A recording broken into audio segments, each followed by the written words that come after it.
حضرت ابو بکر صدیق ہیں رضی اللہ تعالیٰ عنہ۔ آپ کا وصال ہوا، آپ کے وصال فرمانے کے بعد حضرت عمر بن خطاب خلیفہ دوم بنتے ہیں۔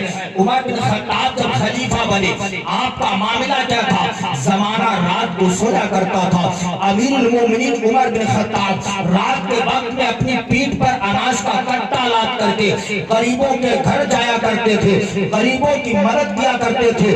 یہی امیر المومنین ہے، غریبوں کی مدد کرتے یہ جا رہے ہیں، لوگوں کی خیریت معلوم کرتے یہ جا رہے ہیں۔ کیا دیکھتے ہیں؟ ایک جگہ پر چند بچے کھڑے ہوئے ہیں۔ امیر المومنین عمر بن خطاب اپنے گھوڑے پر بیٹھے ہوئے ہیں، گھوڑے کو روک دیا، بچے باتیں کرتے ہیں۔ فلاں محلے میں ایک نابینا رہتا ہے جس نے کئی روز سے کچھ کھایا نہیں ہے، کئی روز سے بھوکا ہے، جب سے ابو بکر صدیق کا انتقال ہوا ہے اس کو کوئی کھلانے والا نہیں ہے۔ امیر المومنین عمر بن خطاب گھوڑے سے نیچے اترتے ہیں، اترنے کے بعد پھر بچوں کے قریب جاتے ہیں، جانے کے بعد کہتے ہیں بچوں کس نابینا کی بات کرتے ہو؟ بچوں نے کہا امیر المومنین فلاں محلے میں ایک نابینا رہتا ہے، کئی روز سے اس نے کھایا نہیں ہے، اس کا لباس بھی گندا ہے، بستر بھی گندا ہے۔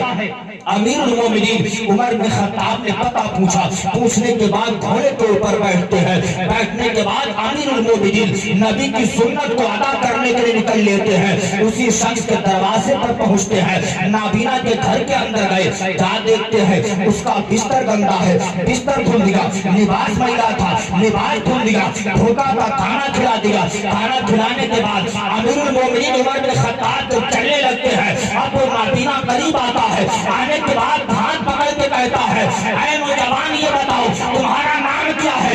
امیر المومنین عمر بن خطاب کہتے ہیں تمہیں نام سے کیا مطلب ہے؟ اب وہ شخص کہتا ہے اے نوجوان یہ بتا، کئی روز سے وہ میری خدمت کرنے کے لیے نہیں آتا ہے جو ہر دوسرے دن میری خدمت کے لیے آیا کرتا تھا، لباس گندا ہوتا دھل دیا کرتا تھا، بستر میلا ہوتا صاف کر دیا کرتا تھا، میں بھوکا ہوتا کھانا کھلا دیا کرتا تھا، کئی روز ہو گئے اس شخص کو آئے ہوئے، کیا تمہیں پتا ہے وہ شخص کون تھا؟